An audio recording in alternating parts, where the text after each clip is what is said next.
വാർത്തകൾക്കായി മലയാളം മിക്സ് എന്ന ഈ ചാനൽ സബ്സ്ക്രൈബ് ചെയ്ത് സപ്പോർട്ട് ചെയ്യുക. ബിഗ് ബോസ് ഹൗസിൽ ഈയാഴ്ച സംഭവബഹുലമായ കാര്യങ്ങൾ സംഭവിച്ചിരിക്കുകയാണ്. എല്ലാ ആഴ്ചകളിലും ഇത്തവണത്തെ ബിഗ് ബോസിൽ വഴക്കുകൾ കൂടുതലാണ്. ഇത്തവണ വഴക്കുണ്ടാക്കിയിരിക്കുന്നത് അനുമോളും ജിസയിലും തന്നെയാണ്. ഇവർ തമ്മിലുള്ള വഴക്ക് സാധാരണമാണ്. നിവിനും അതിൻ്റെ ഇടയിൽ പെട്ടിരിക്കുകയാണ്. എല്ലാവരോടും വഴക്കുണ്ടാക്കിയതിനു ശേഷം അനുമോളുടെ ഒരു സ്ട്രാറ്റജിയാണോ ഈ കരച്ചിൽ? ജിസേലുമായി വഴക്കുണ്ടാക്കിയതിനു ശേഷം കൺഫെഷൻ റൂമിലിരുന്ന് പൊട്ടിക്കരയുകയുണ്ടായി. ജിസേൽ മേക്കപ്പ് ധരിച്ചിട്ടുണ്ടോ എന്ന് അറിയാൻ വേണ്ടി അവിടെയുള്ള ടിഷ്യൂ എടുത്ത് പെട്ടെന്ന് ജിസേലിൻ്റെ മുഖം തുടക്കുകയായിരുന്നു. ഇത് ജിസേലിന് ഒട്ടും അക്സെപ്റ്റ് ചെയ്യാൻ പറ്റിയില്ല. ഉടൻ തന്നെ ഫിസിക്കൽ അസാൾട്ട് എന്ന് പറഞ്ഞുകൊണ്ട് നിവിൻ കംപ്ലൈൻറ്റ് കൊടുക്കുകയും ചെയ്തു.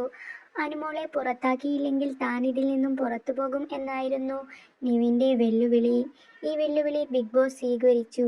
ജിസേലിനെയും അനുമോളെയും കൺഫെഷൻ റൂമിൽ വിളിച്ചതിന് ശേഷം നിവിനോട് കാര്യം അന്വേഷിക്കുകയായിരുന്നു. നിവിൻ തൻ്റെ സ്റ്റാൻഡിൽ ഉറച്ചു നിൽക്കുകയും വീട്ടിൽ നിന്ന് പുറത്തു പോവുകയും ചെയ്തു. ഇതുവരെ ബിഗ് ബോസിൽ നടക്കാത്ത ഒരു കാര്യമാണ് നടന്നിരിക്കുന്നത്. നിവിൻ പുറത്തു പോകാൻ ഏറ്റവും കൂടുതൽ പ്രോത്സാഹിപ്പിച്ചത് ആദിലയും നൂറയുമായിരുന്നു. ഇവർ ധൈര്യമുണ്ടെങ്കിൽ പോ എന്ന് പറഞ്ഞ് അവനെ പ്രോത്സാഹിപ്പിക്കുകയായിരുന്നു. ഇതെല്ലാം കണ്ട് പേടിച്ച അനുമോൾ വീണ്ടും കരയാൻ തുടങ്ങി. പലരും പറയുന്നത് ഇത് അനുമോളുടെ ഒരു സ്ട്രാറ്റജി എന്നാണ്. എല്ലാ വഴക്കുകളും ശക്തമായി നേരിടുകയും പിന്നീട് ഒറ്റയ്ക്കിരുന്ന് കരയുകയുമാണ് ചെയ്യാറ്. ജിസേലിൻ്റെ പുറകെയുള്ള ഈ നടപ്പ് പ്രേക്ഷകരിൽ പലർക്കും ഇഷ്ടപ്പെടുന്നില്ല. എന്നാൽ ജിസേൽ ബിഗ് ബോസിലെ റൂൾസ് എല്ലാം തെറ്റിക്കുകയാണ് എന്നാണ് പലരും പറയുന്നത്.